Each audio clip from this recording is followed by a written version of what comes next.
Hello, and welcome to the Venue Coach Blueprint for Owners. I'm Kyle Labar. This podcast is all about helping you fill your wedding venue with more bookings, earn more from each one, and keep your customers happy for a long time. We'll also talk about some tough times and big lessons that I've learned along the way. Let's dive in together and make your venue the best spot for weddings. Hey everybody, welcome to another episode of the Venue Coach. Today is Financial Friday, my favorite day of the week, and the subtopic is cost to acquire a client, CAC. And this is a crucial number that you need to know for all of your marketing efforts and what it costs you to get a new client. So I will break it down for you. It's actually really simple.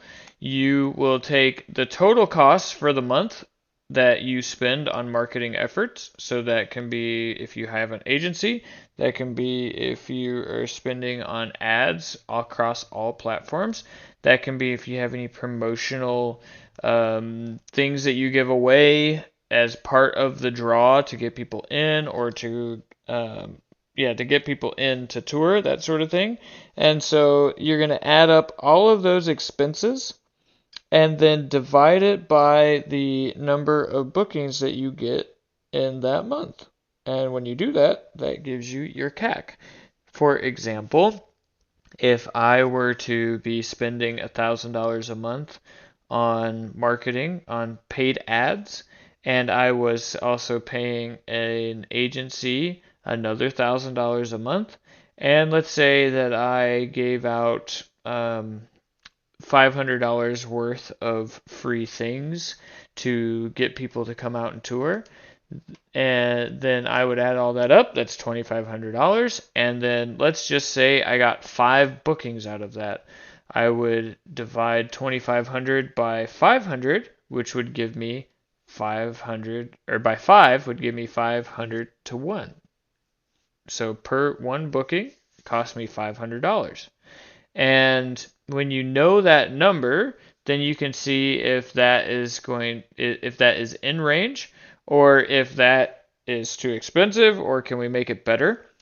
And I will say that if you are at 500 or less per customer in our industry, per couple, then you are in actually a good spot as long as you are charging over $4,000. So that's a really good return. Then you look at that, okay, I'm spending $500 to get one client. For every dollar that I spend, I get $8 back, right? So 4,000 divided by 500 is 8.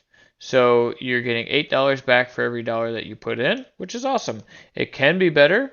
And for that, imagine this, if you're spending $2,500 and you got 10 bookings for that same dollar spend, then you are only spending $250 per client, and now you're making 16 to 1. So you actually double your efforts, and you're able to get way more out of the dollars that you're putting in. There, in our industry, there is a diminishing aspect, so you can't just like keep scaling ads to infinity, because you run out of calendar dates, and then you are just wasting money at that point. So our industry has a cap to it, but what I would suggest is you incrementally increase the spend until you reach that point where it starts to diminish. So if let's say you're getting $500 per client, so your CAC is $500, and you're spending $1,000 a month, maybe try $1,200 a month and see if your CAC changes. Now, you may or may not, in that month, you may or may not see a new client come in from that, right? You're spending $200 and it normally costs you $500, so it might not happen except during that quarter. Remember, your expectations should match what reality is. But if let's say I just, for the sake of the argument, I increased my ad spend by $500 and went from $1,000 to $1,500, and as long as I consistently am getting one more booking from that extra 500 in this example, then I would continue to do that. And then you could say, okay, well, it worked at 1500. What happens when I go to 2000? Do I get an extra booking? And if the answer is still yes, then you're still in that same ratio and you're able to scale to 2000.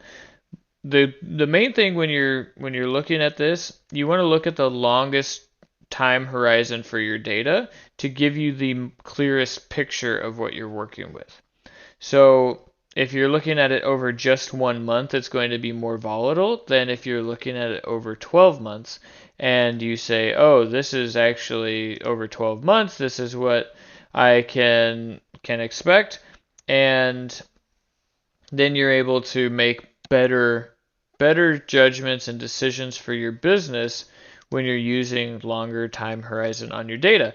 So all that to say is if I were to test, let's say, $1,000 a month, and again, going back to the example, and I know at over 12 months that's giving me, and that's in my ad spend, right? So $2,500 total in this example, then I know that I am spending $2,500 over the long term, and then I can say 12 months is giving me an average of $500 per client.